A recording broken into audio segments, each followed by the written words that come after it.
Cả nhà Ngu Nhị Hồng đã chuyển đi trong đêm, ngay cả đồ đạc trong nhà cũng không dọn đi. Hơn nữa cũng không hề nói với bất cứ ai. Quả thực rất bất thường. Ngài xem cái này đi. Đúng là tôi bảo Lý Lương định kỳ theo dõi và giám sát cán bộ cấp phòng. Đây cũng là quy trình giám sát nội bộ thông thường của chúng ta. Tôi không có nói với ngài, nhưng ngài xem những tấm ảnh này. Tôi không bảo Lý Lương chụp những tấm ảnh này, cũng thực sự không phải do cô ấy chụp. Quy tắc của chữ Hán chú trọng ngang bằng dọc thẳng. Chữ cố định có cách viết cố định, nhưng chữ của mỗi người không giống nhau. Điều này tạo ra việc giám định chữ viết. Ảnh cũng vậy. Ảnh được chụp bởi những người khác nhau, cảm giác và phong cách của người chụp cũng khác nhau. Ngài xem tấm ảnh này.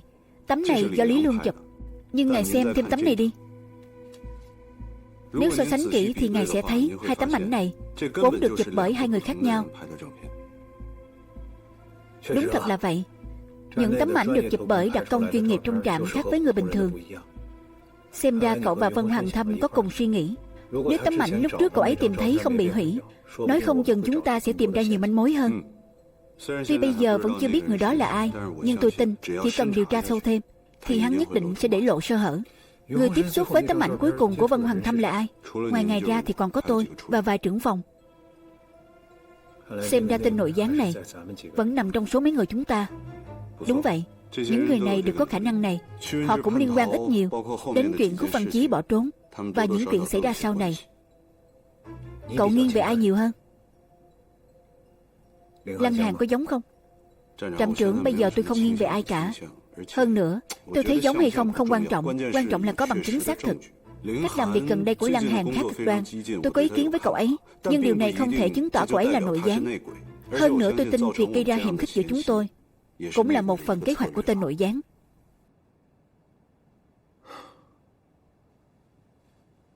Lão Chu, vào thời điểm quan trọng vẫn là đầu óc cậu nhanh nhạy.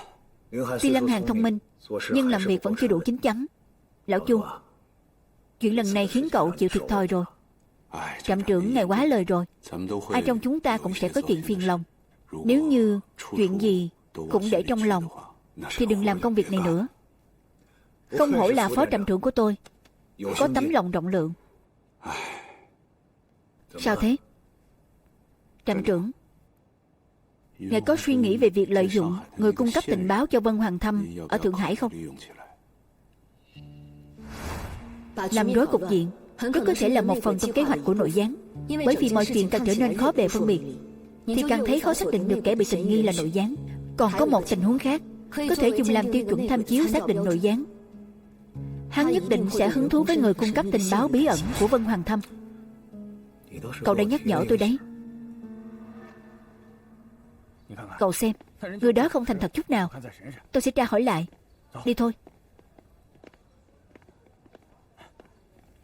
Mặc kệ chuyện này có phải gì hay sai người làm hay không, lần này Tiêu Giao Cư không thể trở mình được nữa. Anh nghĩ xem, người chết là quá phụ của ông Vân, hơn nữa còn chết thảm như vậy. Những học trò có máu mặt của ông Vân có thể để chuyện này trôi qua như vậy sao? Tôi thấy Tiêu Giao Cư này không chết thì cũng bị lột da. Cũng phải có người để các trưởng quan trút giận chứ. Đúng vậy. Ít nhất trước khi chuyện này được điều tra rõ ràng, Tiêu Giao Cư không thể mở lại được. Còn cả những người cùng làm ăn với Bạch Khánh Khuê không chừng cũng sẽ bị vạ lây. Tôi thấy Bạch Môn và Tiêu Giao Cư rất có thể sẽ trở thành lịch sử. Đúng vậy. Đội trưởng Đường, tôi còn có chút chuyện. Anh làm việc tiếp đi.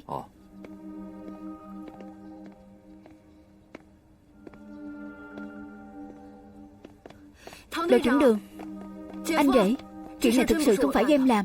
Em thề với trời, tôi thực sự rất muốn bảo vệ cô, nhưng vụ án này không do tôi phụ trách. Tôi không thể xen vào được. Nếu anh thực sự muốn giúp thì hoàn toàn có thể giúp được.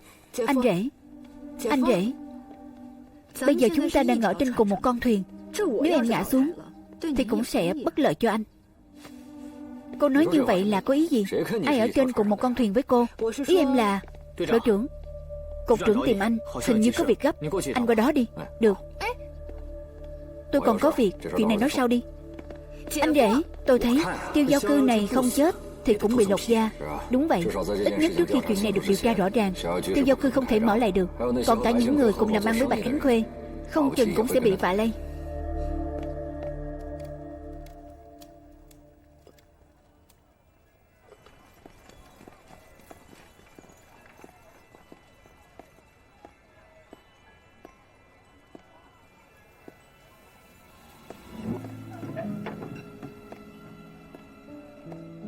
Chị,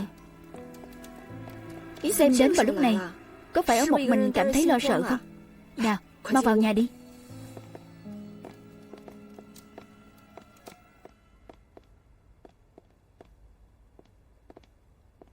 Nào, mau ngồi đi.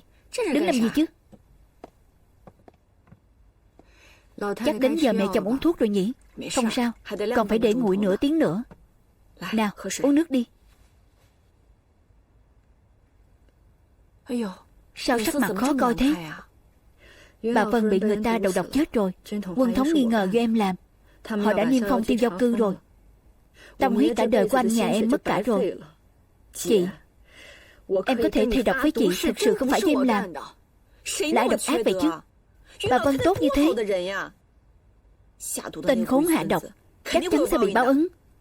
Kim Quế, em đừng lo lắng. Đợi lão Đường về, chị sẽ bảo anh ấy nghĩ cách giúp em. Em yên tâm đi. Chuyện cũng không phải do em làm, ai điều tra cũng không sợ. Chị, chuyện này đội trưởng Đường phải chịu cùng em.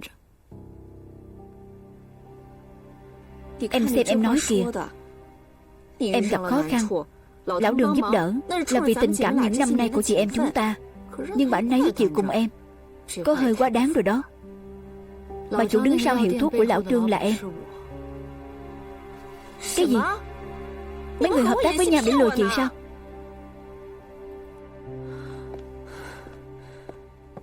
Vậy chuyện lần trước là em cố ý gài bẫy chị sao? Đúng vậy. Kim Quế, em có còn là con người không? Ngay cả chị mà em cũng lừa. Em nói thật với chị, giấy tờ mà chị đã ký đã bị em động tay động chân trước rồi. Không phải chị đầu tư cổ phần vào hiệu thuốc của lão Trương, mà là Tiêu Giao Cư.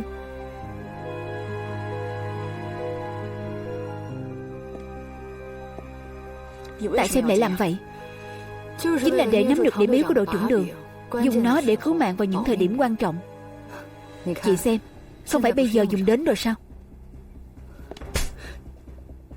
Em điên rồi. Lão Đường không hề đắc tội với em. Em như vậy không phải là lấy mạng anh ấy sao? Mộng Ánh, có chuyện gì vậy? Không có chuyện gì đâu mẹ. Cục Cảnh sát thành phố Trường Sa. Chị dâu, chị tìm tôi sao? Có chuyện gì vậy? Tiểu Hoàng, tôi hỏi cậu chuyện này, có phải Tiêu Giao Cư gặp rắc rối rồi không? Không trở mình được nữa. Chị dâu, tôi biết quan hệ giữa chị và bà chủ Kim, nhưng tôi khuyên chị tuyệt đối đừng dính vào chuyện này. Ai dính vào thì người đó xui xẻo. Có phải có một quan chức cấp cao của Trường Sa chúng ta đến Thượng Hải làm hán giang không? Chị tuyệt đối đừng nhắc đến chuyện này nữa. Quân Thống đang điều tra đấy. Chuyện này cũng có liên quan đến Tiêu Giao Cư. Bây giờ những người từng qua lại với Tiêu Giao Cư đều trốn cả rồi, sợ bị liên lụy. Kim Quế, nếu Kim Quế tự thú thì mấy có thể giữ lại được Tiêu Giao Cư không? Vậy phải xem cô ấy nói những gì rồi. Nếu là thông tin quan trọng thì đừng nói là giữ được Tiêu Giao Cư, không chừng sau này còn có thể kinh doanh lớn, kiếm được nhiều tiền đấy. Thế nào mới là thông tin quan trọng? Ví dụ như là ai thả trưởng quan kia đi.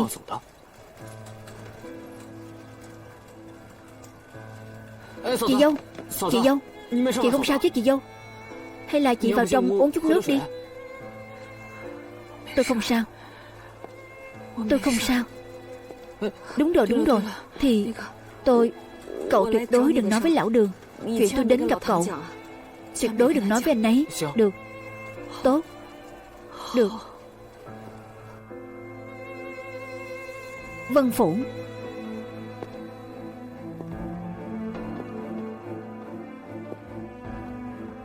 Thư đô Ryoko. Cảm xúc của Vân Hoàng Kỳ không nằm trong phạm vi quan tâm của cô. Việc cô phải làm bây giờ là diễn cho tốt vai Mỹ Lan. Anh ấy có thể đau buồn, nhưng cô thì không.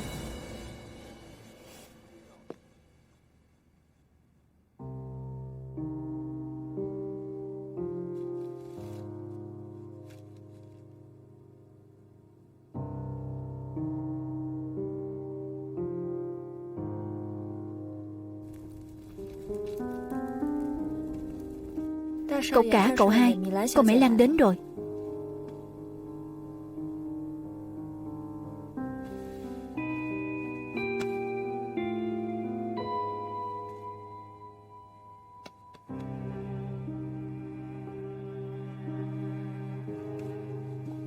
Trong ánh mắt của Vân Hoàng Thâm có chút địch ý.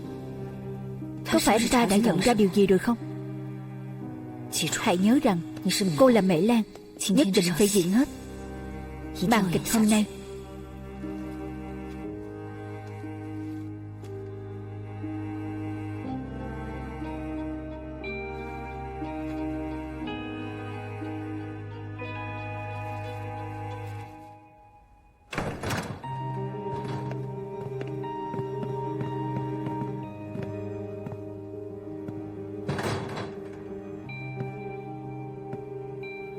Hoàng Thâm, khi nãy làm sao vậy?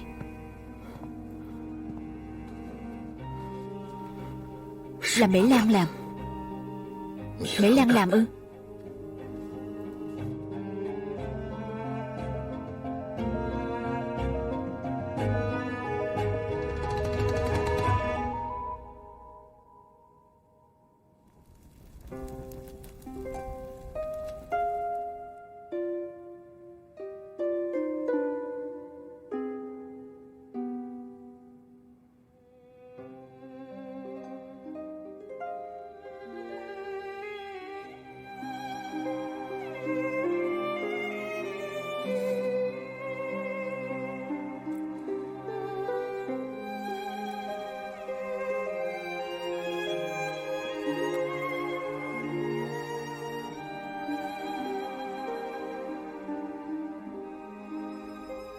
Có lẽ bà đã vô tình phát hiện sơ hở của Mễ Lan, nên mới bị cô ta diệt khẩu. Thật sự không ngờ Mễ Lan lại là gián điệp Nhật Bản. Chú Dương, chú không biết, khi về nhà nhìn thấy bà, khoảnh khắc ấy cháu đã rất nghi ngờ bản thân mình. Cháu nghi ngờ cháu cháu không hề có năng lực chống lại cô Ngô. Cháu không chắc cháu có thể hoàn thành sứ mệnh bố cháu chưa hoàn thành hay không. Cháu thấy cháu làm hỏng hết. Tình thế hôm nay đều do cháu gây ra. Hoàng Thâm, cháu không cần nghi ngờ. Giờ cháu đã là một chiến sĩ hết sức xuất sắc.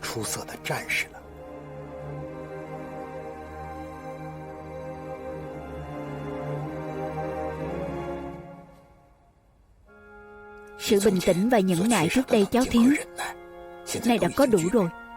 Quan trọng hơn là giờ cháu đã biết nghĩ cho đại cục. Đứng trước cục diện chung của kháng chiến, cháu có thể gác ân oán cá nhân lại. Nên chú tin cháu nhất định có thể làm tốt sứ mệnh Mộ Chi chưa hoàn thành. Nếu giờ Mộ Chi còn sống, thấy cháu trưởng thành như giờ, anh ấy sẽ rất vui. Nếu cháu phát hiện Mễ Lan có vấn đề sớm hơn, thì bà đã không xảy ra chuyện. Đều tại cháu.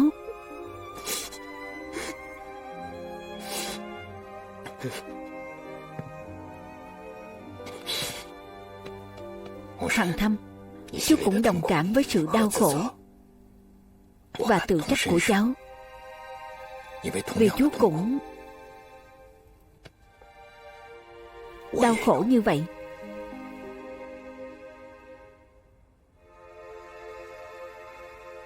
Bác Vân là một người bác mà chú rất kính trọng. Trong quá trình chú trưởng thành, bà ấy đã rất dịu dàng với chú, giúp đỡ chú rất nhiều. Trước khi lâm chung, Mộ Chi cũng nhờ chú chăm sóc tốt cho bác Vân. Chú không làm được. Chú có lỗi với Mộ Chi, càng có lỗi với bác Vân.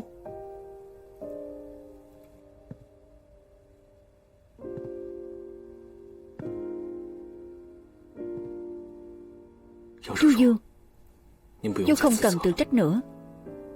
Cháu biết chú đã cố hết sức rồi.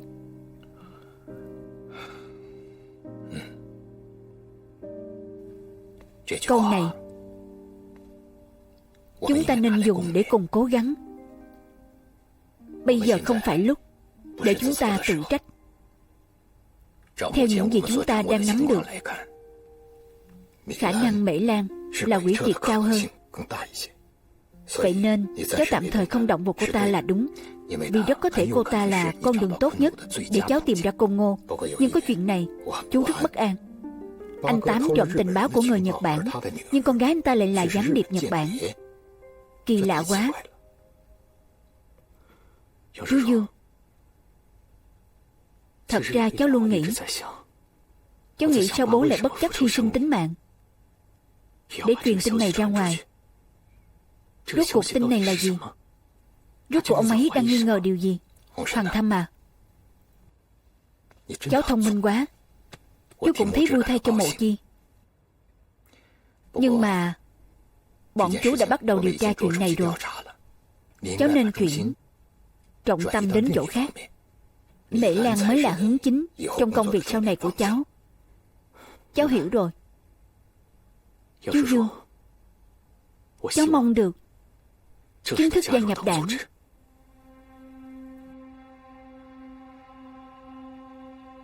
Chú đoán được rồi. Thật ra cháu luôn có suy đoán này. Bố cháu luôn là người cháu sùng bái nhất. Cháu tin tín ngưỡng mà ông ấy lựa chọn và kiên quyết đi theo nhất định là chính xác nhất. Chú Dương, cháu có tư cách trở thành một thành viên trong tổ chức đảng không? Đương nhiên. Vừa nãy chú đã nói rồi, giờ cháu đã là một chiến sĩ rất xuất sắc. Để chú giới thiệu cho cháu vào đảng. Chúng ta chính thức nộp đơn lên đảng. Nhưng Hoàng Thâm mà cháu phải biết là đảng bọn chú có kỷ luật rất nghiêm khắc. Từ giờ trở đi, cháu phải nghiêm khắc yêu cầu bản thân bằng tiêu chuẩn cao hơn. Mọi chuyện đều nghe theo sự chỉ huy của đảng, tuyệt đối không được vô tổ chức, vô kỷ luật. Cháu rõ chưa? Cháu rõ rồi. Nhưng bây giờ vẫn còn một phiền toái. Phiền toái gì? Chuyện Mễ Lan. Không thể giấu anh cháu. Vân Phủ.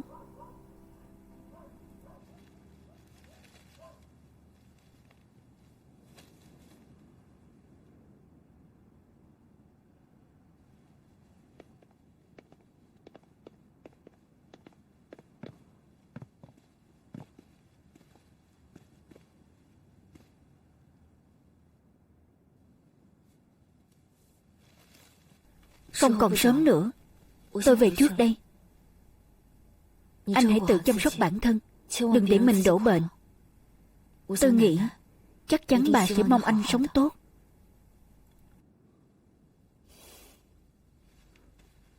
Tiểu Đao, tiễn Mễ Lan đi.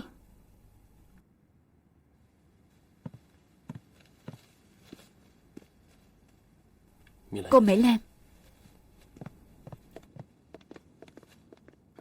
Kinh Vũ, đi nấu cơm đi. Được.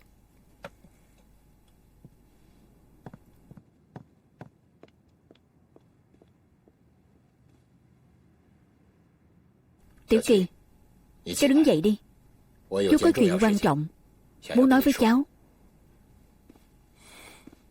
Anh, đứng dậy đi. Chú Dương, sao vậy? Tiểu Kỳ, thân phận của Mễ Lan không đơn giản vậy đâu. Chú Dương, chú có ý gì? Rất có thể cô ta là hung thủ giết bà cháu.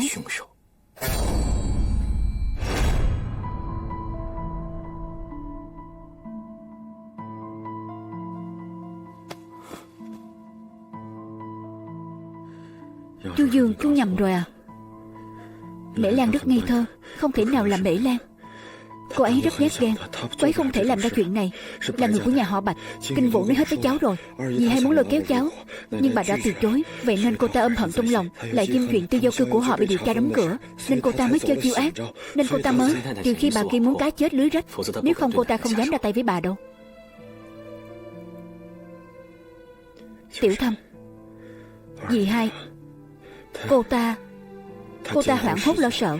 Cô ta chơi liều. Cô ta có thể làm chuyện này. Bảo vệ bà Kim đã bị người ta diệt khẩu.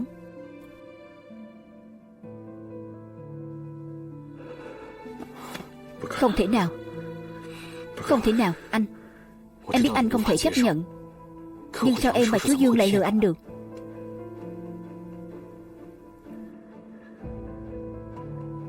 Nhầm rồi. Nhầm rồi. Chắc chắn hai người nhầm rồi. Nhầm rồi. Anh là người thân duy nhất của em. Người em không muốn thấy phải chịu tổn thương nhất chính là anh. Em không thể nào lừa anh. Em cũng mong chuyện này không phải sự thật. Có chứng cứ không?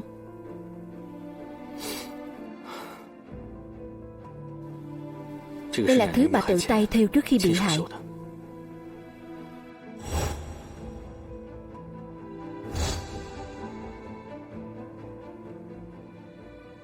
Quan trọng là quan hệ xã hội trước đây của Mễ Lan. Người đáng ngờ từng tiếp xúc với cô ta, và cô ta bị xúi giục phản bội khi nào. Anh cố gắng cung cấp thông tin chi tiết một chút. Nhớ là nếu có chi tiết liên quan có thể làm bằng chứng thì đương nhiên là tốt nhất. Được, tôi rõ rồi.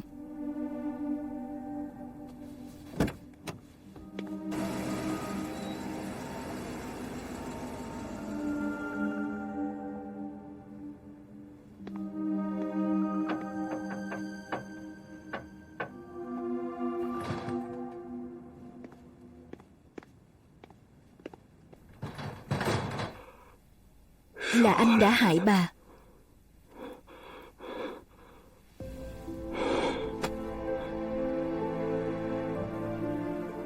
Anh đã dẫn sói vào nhà.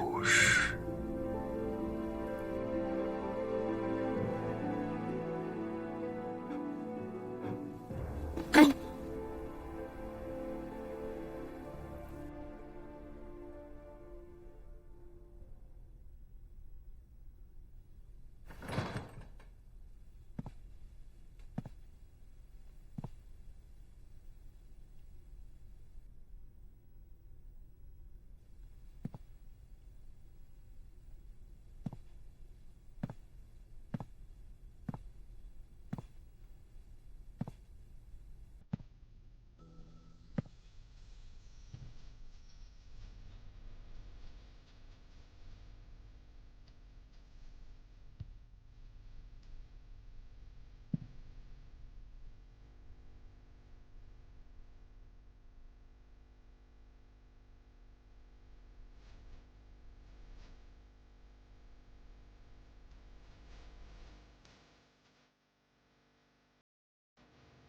Vân Phủ.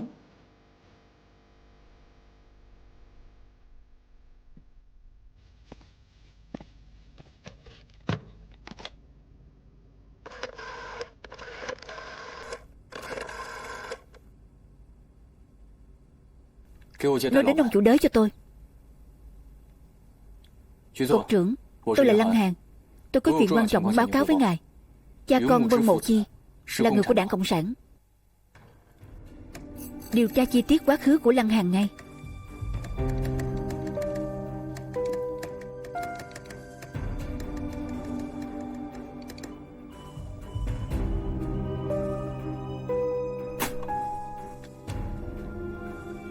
Trưởng phòng, điện đài này mới bắt đầu được sử dụng gần đây. Thời gian gửi điện báo ngắn. Kỹ thuật của người gửi cũng rất tốt. Do tôi vẫn chưa nắm được quy luật gửi điện báo hoàn chỉnh. Theo dõi sát sao, giám sát nghiêm ngặt cho tôi. Xuất hiện điện báo lạ vào lúc này không phải chuyện tốt lành gì. Vâng.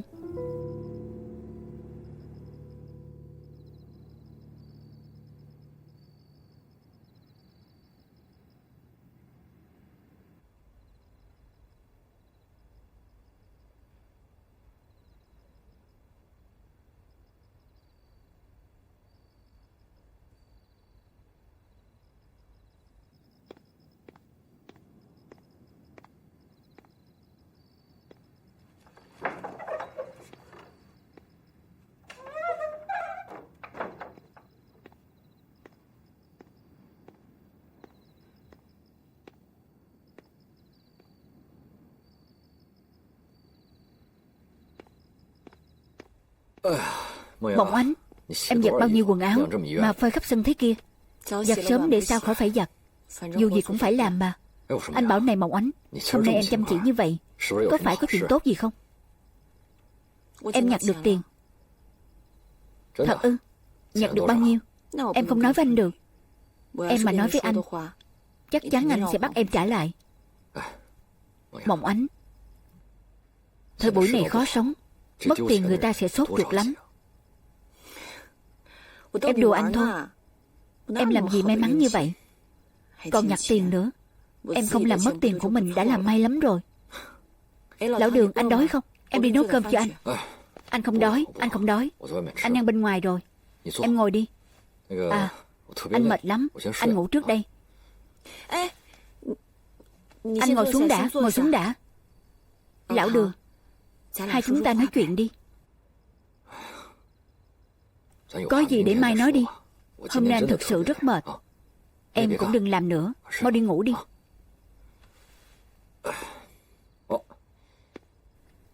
Đúng rồi. Hôm nay dì hai đến cục tìm anh. Nói một câu rất kỳ lạ. Bảo anh và cô ta là người chung thuyền. Anh cũng không hiểu là sao. Mộng Ánh, lẽ nào em đã giấu anh, lén làm chuyện gì đáng xấu hổ với dì hai ư? Sao anh nói chuyện khó nghe thế? Em là vợ anh, dùng chiêu đối phó với phạm nhân để đối phó với em. À, là thế này. Lần này chuyện dì hai dính vào không nhỏ đâu. Em đừng có nhúng tay vào. Chuyện này anh thực sự không thể giúp cô ấy. Anh mà cố giúp cô ấy, chắc chắn anh cũng sẽ bị kéo theo. Anh yên tâm. Dù thế nào em cũng không để cô ấy làm ảnh hưởng đến anh đâu.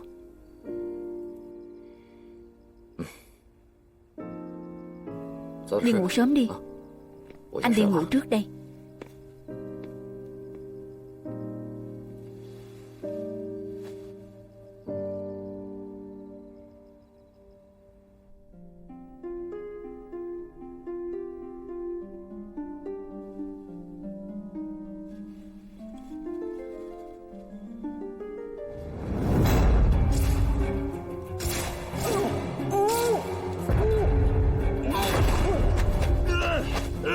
Không được đụng vào bà tôi. Cậu cả, không được đụng vào bà tôi. Cậu cả, không được đụng vào bà tôi. Cậu cả, cậu tỉnh lại đi. Là tôi là Tiểu Đao. Cậu cả. Cậu cả. Tôi là Tiểu Đao. Anh đã ngủ được một lúc rồi. Bây giờ thấy thế nào?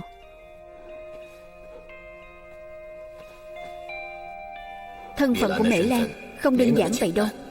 Rất có thể cô ta là hung thủ giết bà cháu. Em cũng mong chuyện này không phải sự thật. Em không có lý do gì để vu oan cho Mễ Lan. Cậu cả, anh đi đâu vậy? Giết cô ta. Cậu cả, anh không thể đi. Cậu hai. Anh, tránh ra. Anh phải giết cô ta báo thù cho bà. Tránh ra. Cậu cả, anh. Anh nghĩ bây giờ không muốn giết cô ta ư? Nhưng giờ vẫn chưa đến lúc. Khi nào thì đến lúc? Phải đợi đến khi nào mới đến lúc chứ? Bố chết, em bảo anh đợi. Giờ bà chết rồi, em vẫn bảo anh đợi. Em đợi được, anh không đợi được. Anh phải giết cô ta báo thù cho bà. Tránh ra. Anh.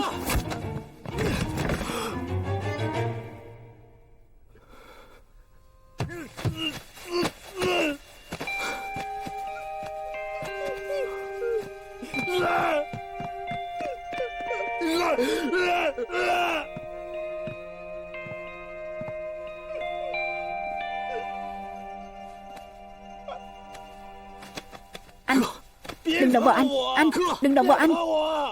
Em đừng động vào anh. Bây giờ như vậy bà nội và bố sẽ không tha thứ cho anh đâu.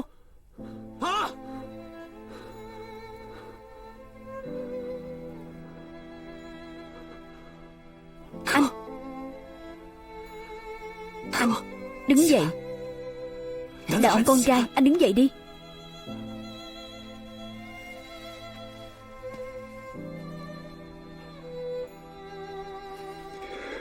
Nếu bố mẹ và bà ngoại có trách, anh sẽ xin bọn họ. Anh cầu xin họ đến khi họ tha thứ thì thôi. Anh nhất định phải trả thù cho bà nội. Chắc chắn.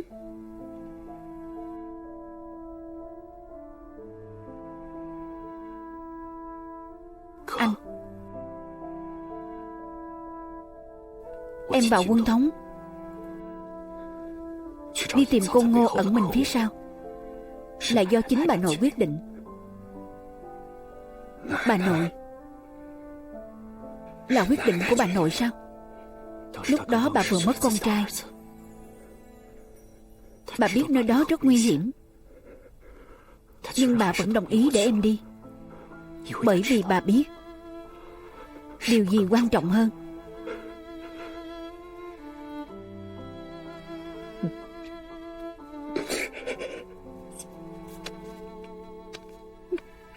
Anh không quan tâm. Anh không quan tâm. Anh chỉ muốn trả thù cho bà thôi.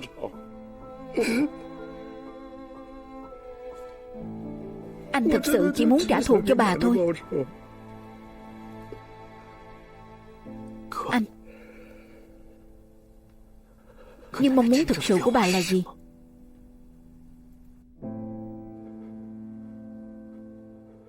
Anh được bà một tay nuôi lớn. Anh không biết bà muốn gì sao?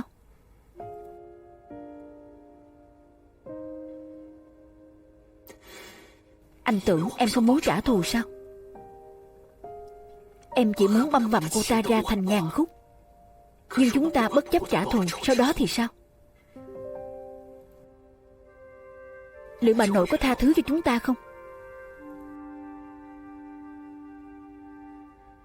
Em biết anh không thể vượt qua được mình. Anh cảm thấy là anh đã hại chết bà nội. Chính vì chúng ta đều có lỗi nên mới càng phải tìm cách khắc phục. Anh giết Mễ Lan, cô Ngô sẽ hoàn toàn lắng xuống. Đến lúc đó, người Nhật chắc chắn sẽ xây dựng lại kế hoạch tác chiến. Mà vào thời điểm đó, cơ hội chúng ta giữ được Trường Sa sẽ trở nên rất mờ mịt. Không giữ được Trường Sa, trong nội bộ chúng ta còn trôn một quả bom hẹn giờ. Anh có gánh chịu được hậu quả như thế không?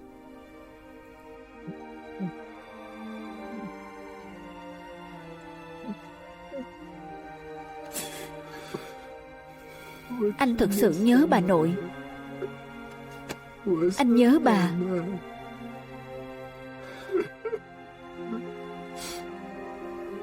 Anh rất nhớ bà.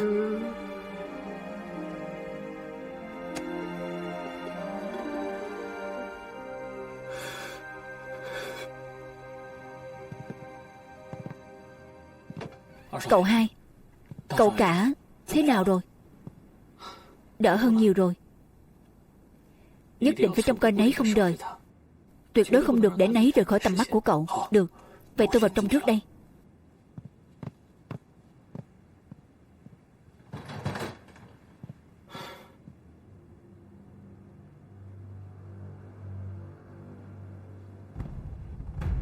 Thứ tôi muốn không chỉ là hai người chết. Tôi muốn tất cả mọi người đều biết bà cụ nhà họ Vân chết dưới tay Bạch Môn. Bây giờ tôi không thấy kết quả như vậy. Giải thích đi. Kokudo, thời gian quá cấp bách. Quân Thống và cục cảnh sát lại phản ứng nhanh chóng. Tôi không cách nào sắp xếp mọi chi tiết dưới sự giám sát của họ được. Tôi đề nghị chuyện này kết thúc ở đây. Đừng làm mọi chuyện phức tạp thêm. Bà cụ nhà họ Vân là người có tiếng ở Trường Sa. Có quá nhiều người chú ý đến vụ án này. Sau khi Quân Thống can thiệp, sẽ không để lại cho chúng ta bất kỳ không gian nào để hành động đâu. Lùi một bước, dù cho có sơ hở để lợi dụng. Vân Hoàng Thâm, Vân Hoàng Kỳ thì sao? Hai anh em bọn họ sẽ không chịu bỏ qua đâu. Thậm chí tôi còn có thể đoán trước được kết quả rất không khả quan. Cô, tôi và Bạch Môn đều sẽ bị điều tra kỹ càng. Đến lúc đó mối quan hệ của chúng ta sẽ bị phát hiện. Cả cô và tôi sẽ bị lộ. Thế nên không làm gì hết mới không để lại manh mối nào. Chỉ có như thế mới là an toàn nhất. Anh định xử lý dì hai thế nào? Để cô ta sống cho tốt đi. Có lẽ cô ta cũng biết chút chuyện về tôi, nhưng hẳn là cô ta càng biết rõ hậu quả của việc phản bội tôi là gì. Thế nên cô ta sẽ không nói gì cả. Thực ra như bây giờ đã là kết quả tốt nhất rồi. Quân thống không nghi ngờ cô. Nếu chúng ta may mắn, qua một thời gian nữa không còn căng thẳng đến thế nữa, chúng ta lại nghĩ cách khác. Nói không chừng có thể xoay chuyển mọi chuyện ổn thỏa được. Chiếc xe kéo kia thì sao? Đã xử lý cả rồi.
Nếu cô ta là một y tá bình thường, sao lại có súng được?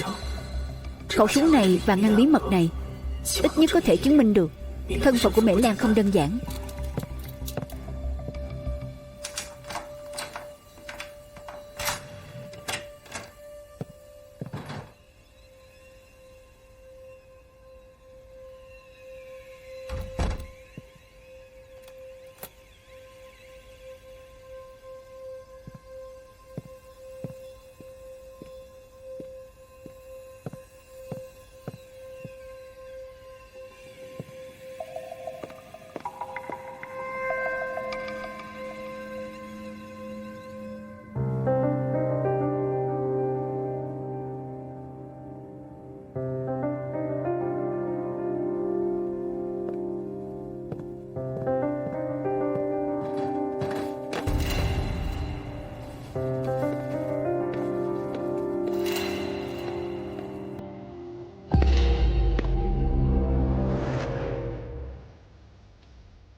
Bà nội, kể từ bây giờ cháu không bao giờ gặp lại bà nữa rồi.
Cậu chủ, đứng dậy đi.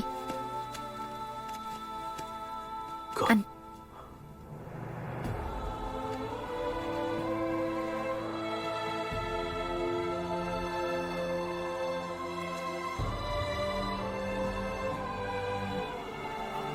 Cậu chủ.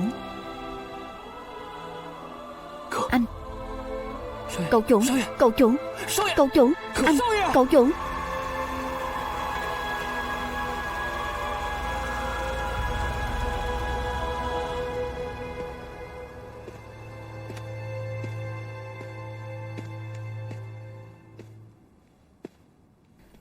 Nơi thằng bé sắp đến rất an toàn.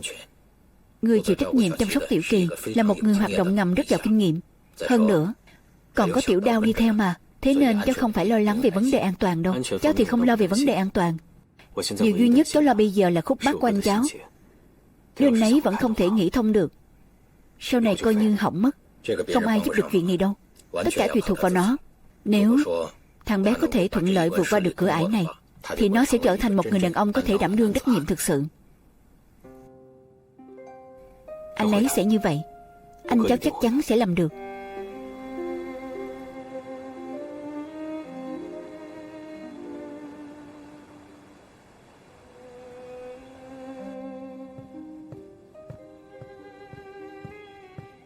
Cậu chủ, cảm giác khá ổn.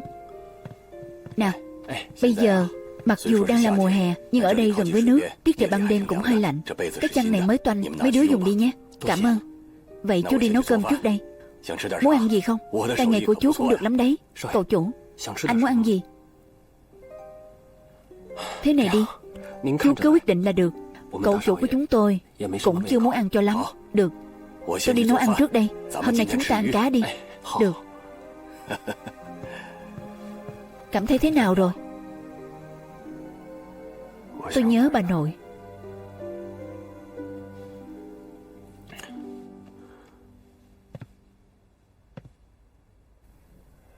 Lý Diệu Hàm. Anh ta không đưa tôi về nhà. Tôi nghĩ anh ta đã bắt đầu nghi ngờ tôi rồi.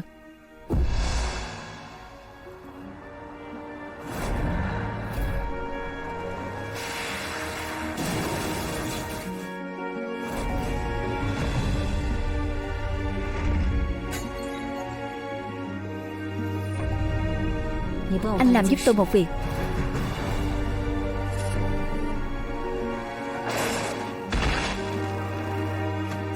Cậu đừng hòng gạ hỏi tôi.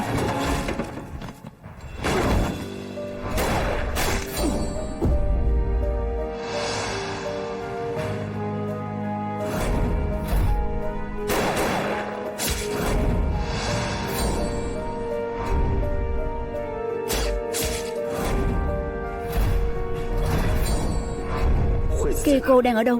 Tôi chỉ cần một địa chỉ.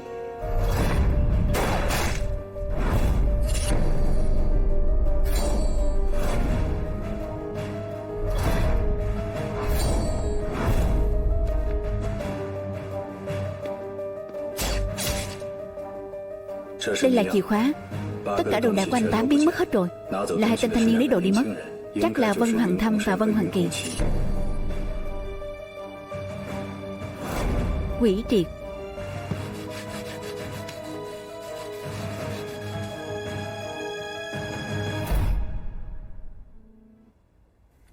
Tôi nghĩ tình yêu của một người phụ nữ chỉ có một lần trong đời. Tôi thực sự rất tò mò Lý Diệu Hàm sẽ thích kiểu đàn ông thế nào. Đêm hôm đó, rõ ràng Mễ Lan muốn dời chủ đề lên người Lý Diệu Hàm. Cô ta đang xúi giục mình nghi ngờ Lý Diệu Hàm. Chỉ cần mình tiếp tục điều tra theo Lý Diệu Hàm thì chắc chắn sẽ tra ra được Tông Phương. Cô ta đang cố dẫn dụ mình cuối cùng đi đến một kết luận sai lầm. Tông Phương chính là Côn Ngô. Cô ta muốn bảo vệ Côn Ngô thực sự. Chiếc xe kéo Mễ Lan ngồi khi từ nhà họ Vân trở về bệnh viện thương binh, bao gồm cả tài xế, đều đã biến mất. Tôi đang tìm người và xe, nhưng vẫn chưa tìm thấy manh mối có giá trị nào cả. Tôi đã liên lạc với các bạn học và giáo viên của lớp Mễ Lan rồi. Chắc sẽ có kết quả trong vòng 2 ngày tới thôi. Người diệt khẩu Tùng Hổ và tình nhân của anh ta cũng là một manh mối đột phá. Đã điều tra chưa? Tùng Hổ đi theo một con đường nhỏ về nhà. Có lẽ là do nghe nói người tình bị ốm, vội vàng quay về nhà. Con đường nên ta gặp nạn rất hẻo lánh, không có một nhân chứng nào cả. Do lớp xe máy để lại tại hiện trường cũng rất phổ biến, thế nên rất khó khóa chặt một mục tiêu nào. Kẻ giết tình nhân của Tùng Hổ chắc là một tay lão luyện, ra vào rất nhanh, không bị hàng xóm nào để ý. Tôi đến hiện trường xem thế nào.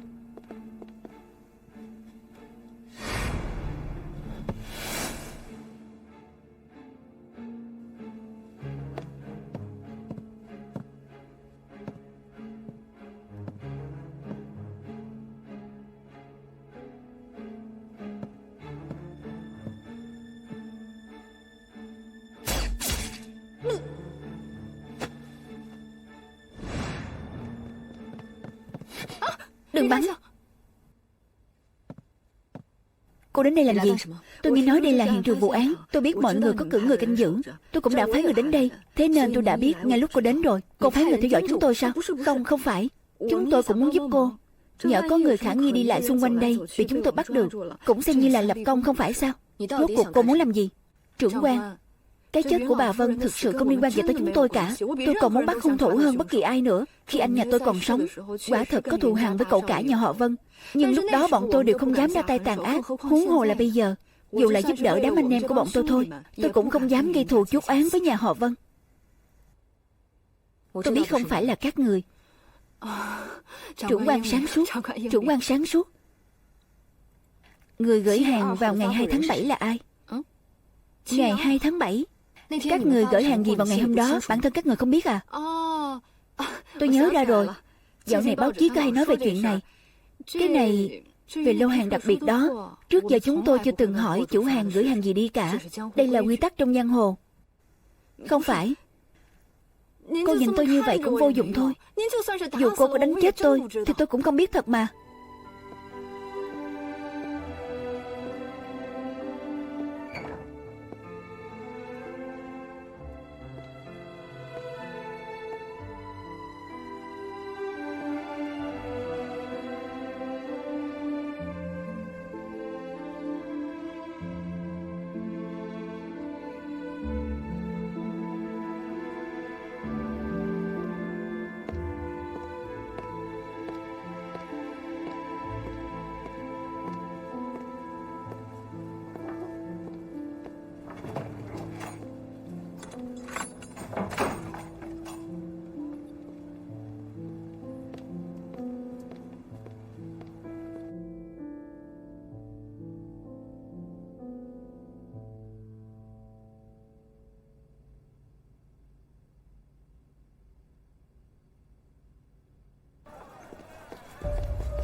Kim Quế, Kim Quế, cô ra đây cho tôi.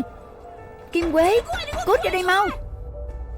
Cô Kim, cô Kim, cô Kim, cô mau ra ngoài kia xem đi. Bên ngoài có một người đàn bà đánh đá đang gây chuyện, lại còn chỉ đích danh muốn gặp cô.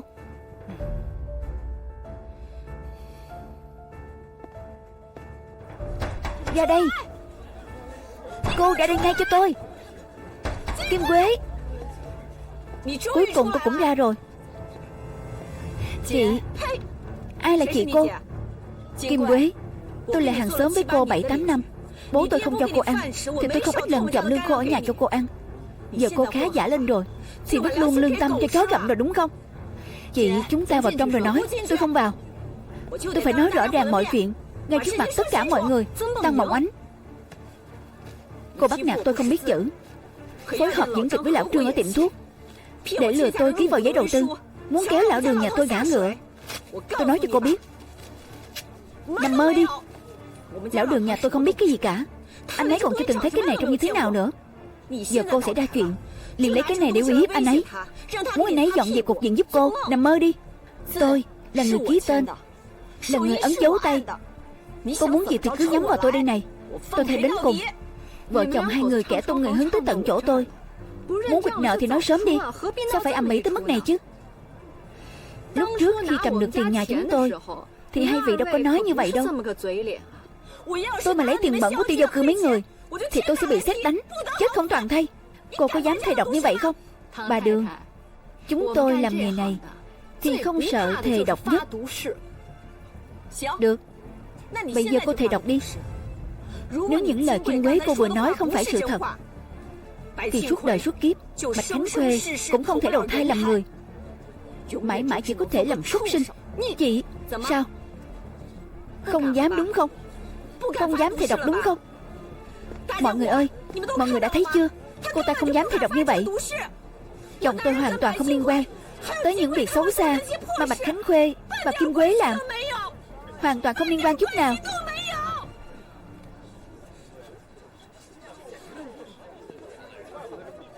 Kim Quế, tôi sẽ không cho cô hủy hoại nấy đâu. Ngăn chị ta lại. Đừng mà. Chị. Chị.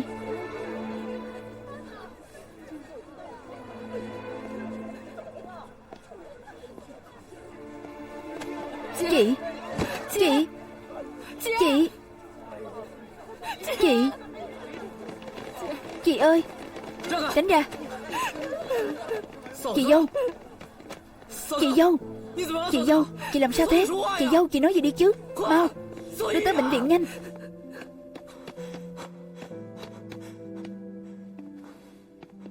Đội trưởng, xin lỗi. Chị dâu mất rồi. Mong anh bớt đau lòng.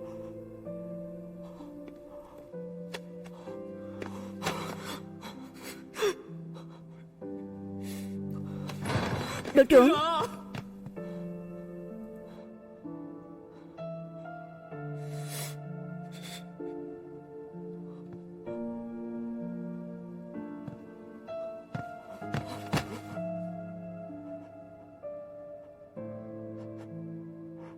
Mộng Ánh, em đừng đùa anh mà.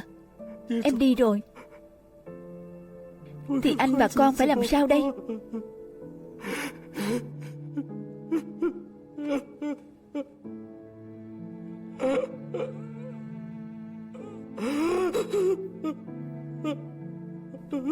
Cô nhớ kỹ, bất kỳ ai hỏi thì cô cứ nói như vậy. Tôi nói như vậy thì Ngô Đồng sẽ được thả ra sao? Đúng vậy. Sẽ có người tới hỏi ư? Đúng, chỉ là sớm hay muộn mà thôi. Trưởng quan Văn đã có kết quả kiểm tra của Ngô Đồng rồi. Anh ta dị ứng với nước hoa.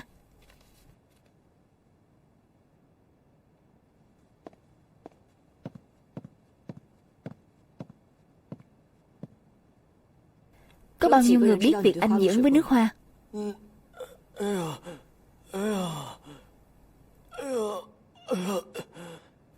Tôi không ổn rồi. Không ổn rồi. Bác sĩ cứu tôi.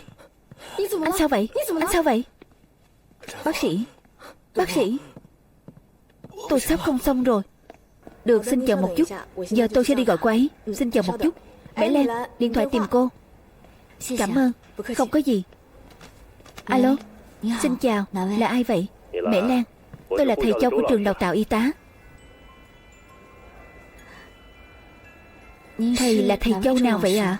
Xin lỗi, em không nhớ rõ lắm ạ. Tôi bên phòng giáo vụ. Phòng giáo vụ.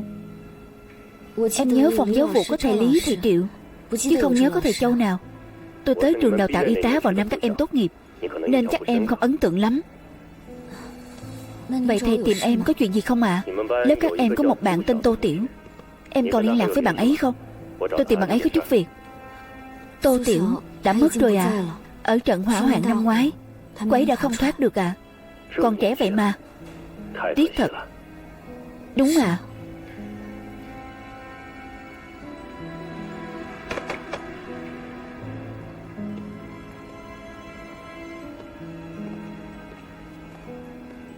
Văn.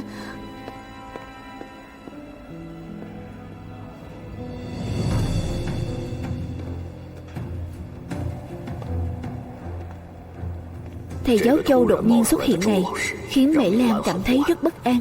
Cô không tin thầy Châu đó muốn thông qua cô để tìm Tô Tiểu. Chắc chắn là có người ở phía sau đang điều tra cô ta. Người đó là ai đây?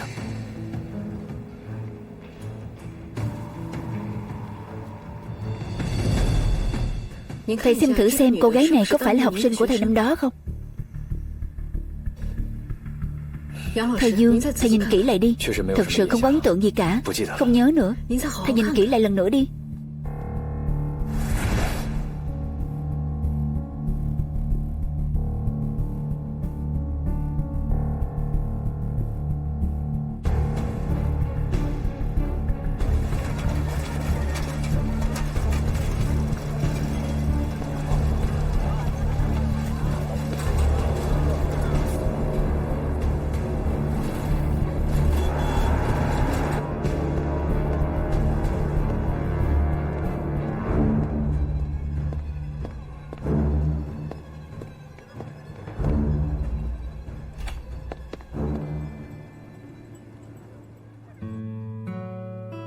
Vân Phủ.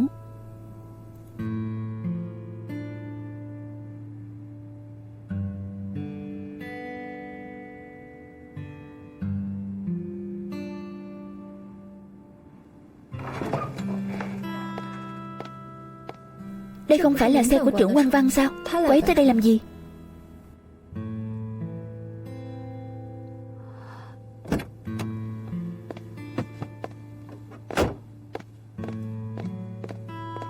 Trưởng Quan Văn, cô tới có việc gì không? Không có gì, chỉ đi ngang qua thôi. Cô tới tìm cậu hai đúng không? Cô ấy vẫn chưa về. Vẫn chưa về ư? Thế thôi vậy. Tạm biệt.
Đã 10 giờ rồi.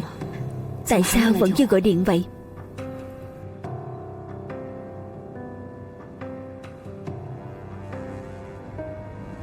Xem ra họ liên lạc với nhau bằng chiếc điện thoại này.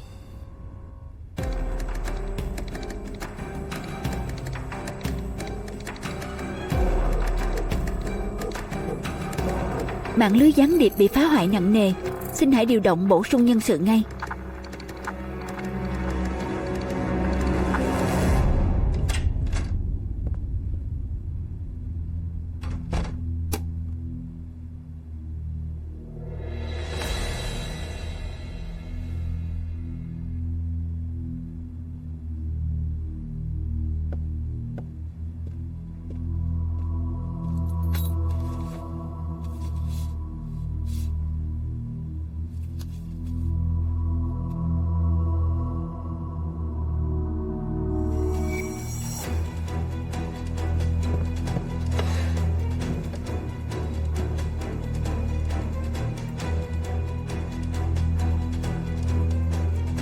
Nếu có gì khác thường, báo cảnh sát 69745.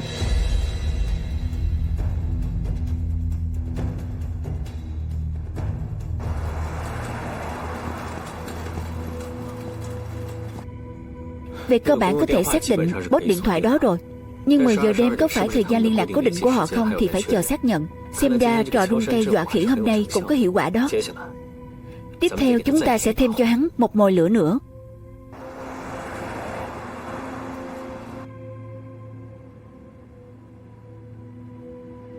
Phó trạm trưởng, gọi tôi ra đây muộn như vậy là có chuyện gì sao? Tôi nghĩ ra cách khiến Lăng Hàn hiện nguyên hình rồi.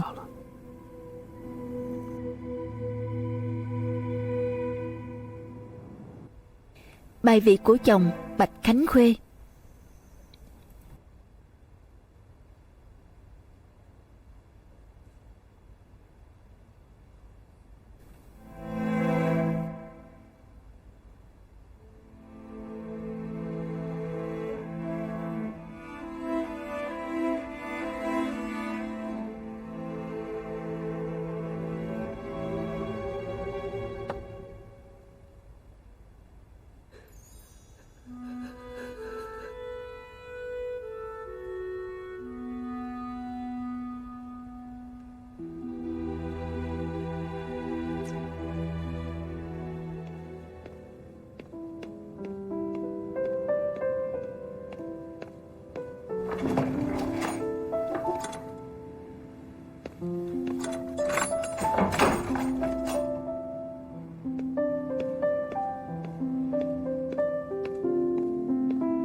Anh phải giữ gìn sức khỏe, nếu không sẽ có lỗi với sự hy sinh của chị dâu đó. Yên tâm, tôi chống đỡ được. Anh có dự định gì với bác gái và hai đứa nhỏ? Tôi đã gửi điện báo cho em gái tôi, bảo nó tới chăm sóc mẹ tôi một thời gian. Đứa lớn nhà tôi năm nay 12 rồi, có thể tự chăm sóc cho mình, cũng có thể chăm sóc em gái giúp tôi nữa. Xin tổ chức cứ yên tâm, tôi sẽ không ảnh hưởng tới công việc đâu. Tôi không có ý đó. Như này đi, tôi đại diện tổ chức anh một lời khuyên. Anh suy nghĩ xem. Anh nói đi. Các nhân sĩ yêu nước thân với đảng ta đã góp vốn xây dựng một trường học ở khu căn cứ, chuyên thu nhận con của liệt sĩ và con cái có bố mẹ chiến đấu ở cương vị đặc biệt. Mọi vấn đề trong cuộc sống sẽ do tổ chức đảng lo liệu hết. Ý anh là tổ chức muốn giúp tôi chăm sóc con cái. Tất nhiên, hơn nữa ở đó có điều kiện giáo dục rất tốt, có người tới chăm sóc cho bọn trẻ. Nếu anh nỡ xa con thì tôi sẽ sắp xếp lão Đỗ đưa bọn trẻ tới đó sớm. Hiện tại quân Nhật đang nhìn chằm chằm như hổ đói ngoài thành Trường Sa. Tôi muốn cống hiến nhiều hơn cho đảng, nhưng hai đứa trẻ thật sự là điểm yếu của tôi. Nếu tổ chức có thể chăm sóc con giúp tôi, vậy thì tốt quá. Nhưng tôi sợ gây thêm phiền phức cho tổ chức. Anh hoàn toàn không cần lo lắng chuyện này. Làm vậy cũng là để giảm bớt gánh nặng cho anh, giúp anh làm việc tốt hơn. Vậy quyết định thế đi. Cảm ơn. Hay anh nghỉ ngơi một thời gian đi. Thời gian này tôi không sắp xếp nhiệm vụ cho anh nữa. Không cần, tôi làm được mà. Có phải tổ chức lại các nhiệm vụ mới không?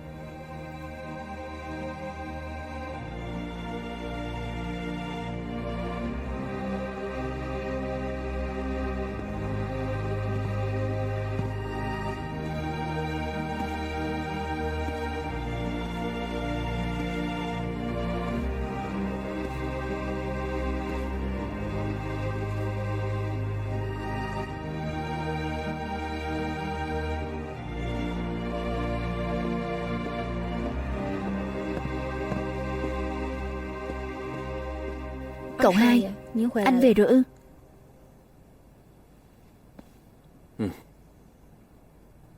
Làm cô tỉnh à? Tôi vẫn chưa ngủ, vẫn đang chờ anh về. Sao thế, có chuyện gì ư? Trưởng Quan Văn có tới. Tôi hỏi cô ấy có việc gì không, thì cô ấy bảo không có gì, chỉ là đi ngang qua thôi. Tôi biết rồi. Cô đi ngủ sớm đi. Vậy cậu hai cũng đi nghỉ sớm đi à?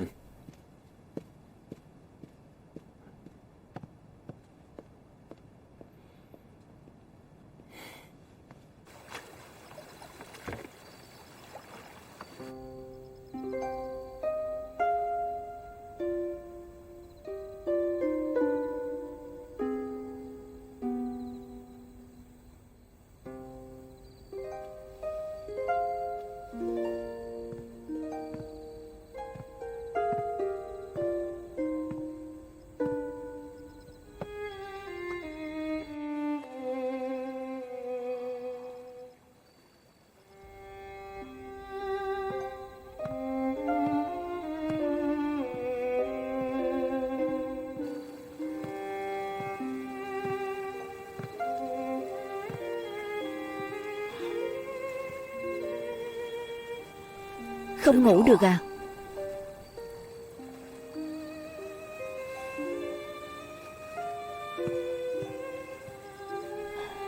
Anh Dương đã nói cho tôi biết tình hình của cậu rồi. Tôi cực kỳ hiểu tâm trạng của cậu. Thật ra tôi cũng từng có quá khứ giống cậu. Rất nhiều năm trước, bởi vì một quyết định sai lầm của mình mà tôi đã hại chết người anh em thân thiết và người bạn tốt nhất của mình.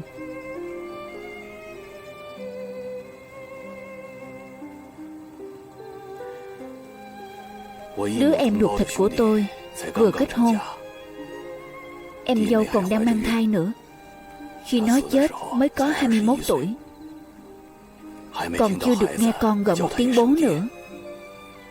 Người bạn tốt nhất của tôi bị người ta giết khi yểm trợ cho tôi. Khi đó tôi hận mình thấu xương, nên đã mang theo tất cả vũ khí, một mình đi báo thù. Tôi chỉ nghĩ muốn giết hết tất cả kẻ thù, cho dù phải mất mạng thì cũng xem như xứng với những người anh em đó. Sau đó anh Dương cứu tôi.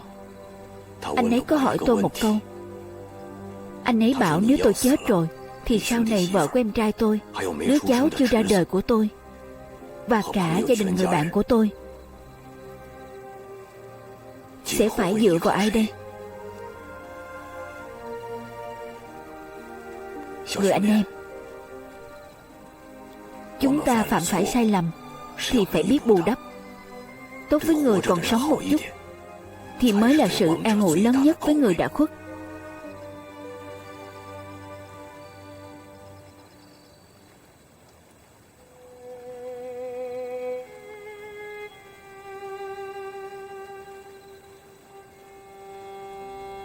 Cảm ơn.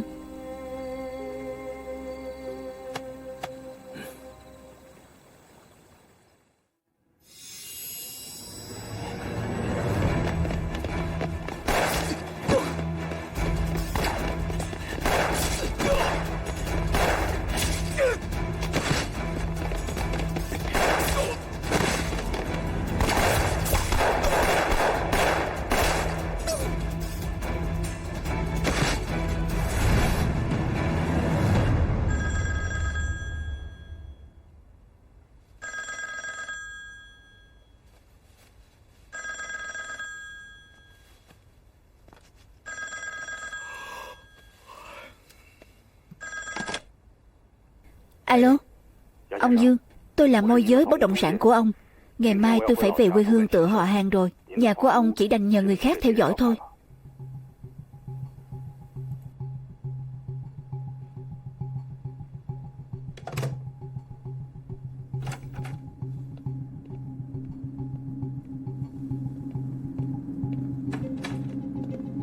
Phía Thượng Hải xảy ra chuyện rồi. Sáng mai chúng ta có một vị khách đến Trường Sa. Cậu bảo Dạ Ưng tự mình đi đón. Được.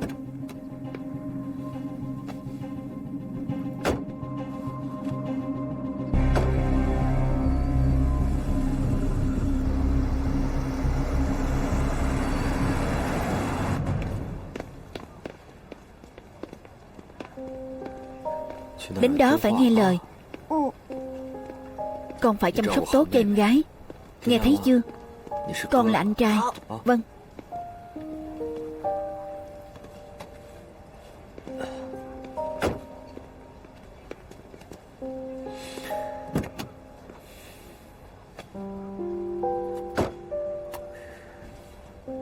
Nào,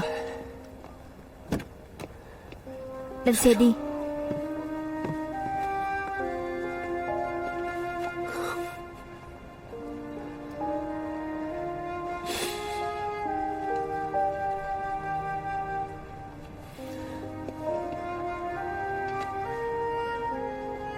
Phải nghe lời đấy.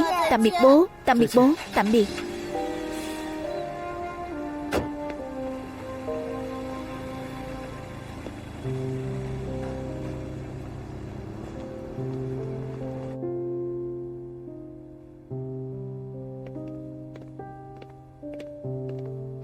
Đội trưởng.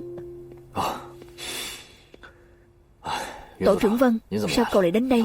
Đội trưởng Đường, tôi đã biết ai là người tông chết Tùng Hổ rồi. tiệm bánh bao Tào Ký. Nào, bánh bao lớn của tiệm bánh bao Tào Thị. Bánh đẹp vỏ mỏng, nhiều nhân.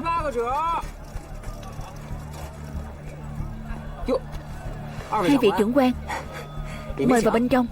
Hai vị muốn ăn gì? Giống cậu ta không? Đội trưởng, đúng thật là rất giống. Đặc điểm ngoại hình giống như đương sự miêu tả. Ý gì vậy? Họ tên Tào Nguyên. Từ 9 giờ đến 9 giờ 30 sáng ngày hôm kia, cậu đã ở đâu? Sáng hôm kia tôi ở tiệm. Ai có thể chứng minh? Những người làm ở đây đều có thể chứng minh. Ngoài họ ra thì còn ai có thể chứng minh? Còn ai nữa?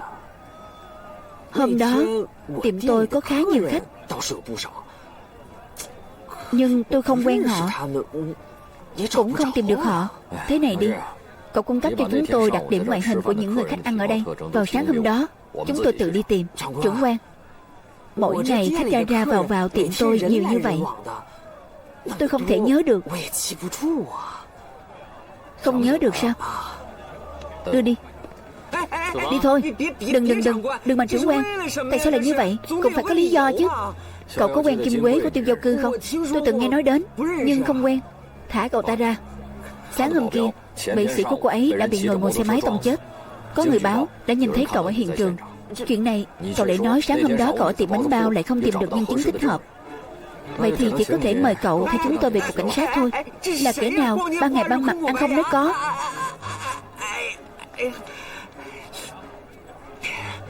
Trưởng quan, anh thấy như vậy có được không? Tôi và những người làm trong tiệm nghĩ kỹ lại xem liệu có thể nhớ ra hôm đó có những ai không. Rồi tôi sẽ báo lại với anh sau. Anh thấy có được không? Báo lại sao? Nếu cậu trốn thì sao? Không có đâu trưởng quan. Tiệm của tôi có ở đây mà. Muốn chạy cũng không chạy được. Vậy sao? Vậy được, tôi cho cậu thêm một ngày. Cậu nhất định phải nghĩ kỹ lại. Cảm ơn trưởng quan. Chúng ta đi thôi. Đi nhé. Đi thông thả. Đi thông thả.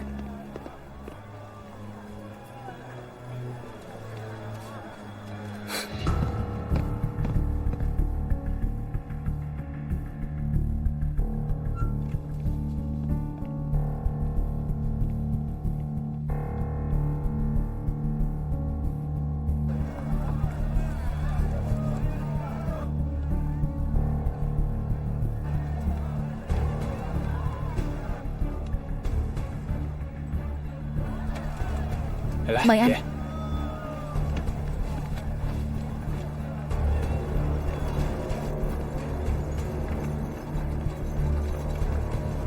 Tiểu Hoàng, đuổi theo đi. Được.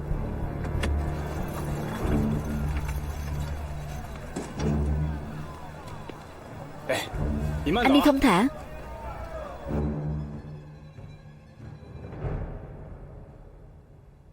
Tào Nguyên bắn chết người yêu của Lý Diệu Hàm, rõ ràng là đã nhận chỉ thị của Tông Phương. Có thể thấy rằng Tông Phương đó chính là cấp trên của anh ta. Mễ Lan lại là cấp trên của Tông Phương. Chỉ cần Tào Nguyên nói với Tông Phương là cảnh sát đã từng đến tìm anh ta, vậy thì Tông Phương chắc chắn sẽ nói với Mễ Lan. Bởi vì chuyện này liên quan đến việc Tùng Hổ bị giết. Xin hỏi, đây là bệnh viện thương binh. Xin hỏi, có y tá trưởng ở đó không? Y tá trưởng vào phòng mổ rồi, có lẽ phải 1 tiếng sau mới xuống. Có cần gì tôi nhắn với chị ấy không? Phiền cô nói với cô ấy, chuyện sáng hôm trước cô ấy nhờ tôi làm bị người ta tìm đến cửa rồi. Được, tôi nhớ rồi. Lát nữa tôi sẽ chuyển lời đến chị ấy.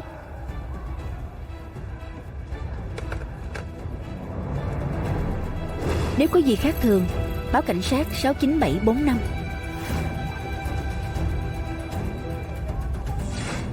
Có lẽ tôi hiểu ý cậu rồi.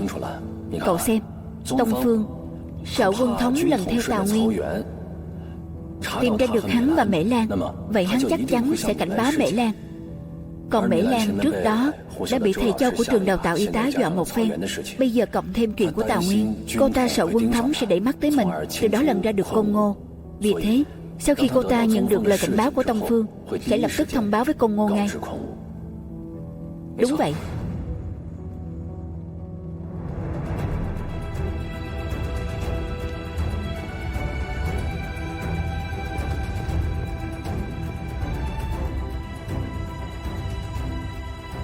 Cô thông báo cho trưởng phòng đợi lệnh ở phòng làm việc. Có thể lát nữa sẽ họp. Vâng.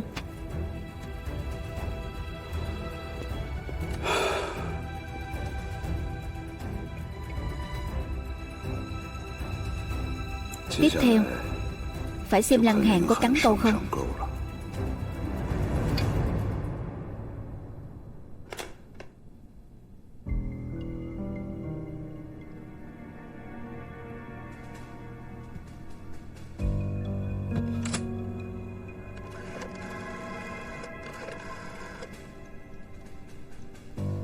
Bảo Từ Vĩ Hoa đến phòng làm việc của tôi.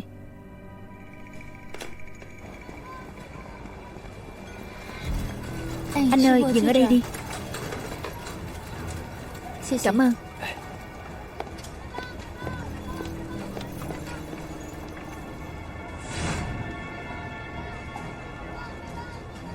Có những ai biết chuyện Ngô Đồng diễn với nước hoa? Ngô Đồng nói chuyện này không thể nói lung tung. Lỡ như để kẻ thù của anh ấy biết thì có thể sẽ dùng nó để hại anh ấy. Cho nên ngoài tôi ra thì chỉ có bố mẹ anh ấy biết. Đúng rồi. Còn một người nữa. Là ai? Lục Tử. Có một lần Lục Tử đến tìm Ngô Đồng. Trên người có xịt nước hoa. Lúc đó Ngô Đồng đã phát bệnh. Vậy nên Lục Tử cũng biết. Nhưng tôi có xin anh ấy đừng nói ra chuyện này. Lục Tử.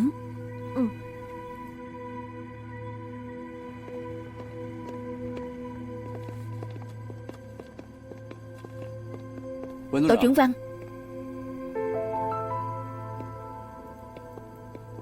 Mùi nước hoa. Người đến hỏi cô Ngô Đồng ngày hôm đó là Từ Vĩ Hoa. Chẳng lẽ đây chỉ là một sự trùng hợp? Chuyện Ngô Đồng bị giỡn vẫn còn phải điều tra sâu hơn. Tôi cảm thấy người có thể làm chuyện này ngay trước mặt chúng ta rất có khả năng chính là tên nội gián đó. Ngô Đồng xảy ra chuyện trong lúc Lăng Hàn thẩm vấn phải không? Có nghe trộm điện thoại trong phòng làm việc của Lăng Hàn chưa? Đã cài nghe trộm rồi. Vào đi. Trạm trưởng. Phó trạm trưởng. Có báo cáo kiểm tra của Ngô Đồng rồi. Lục Tử đã chết. Không có cách nào xác nhận được anh ta đã nói với những ai chuyện Ngô Đồng bị dị ứng nước hoa.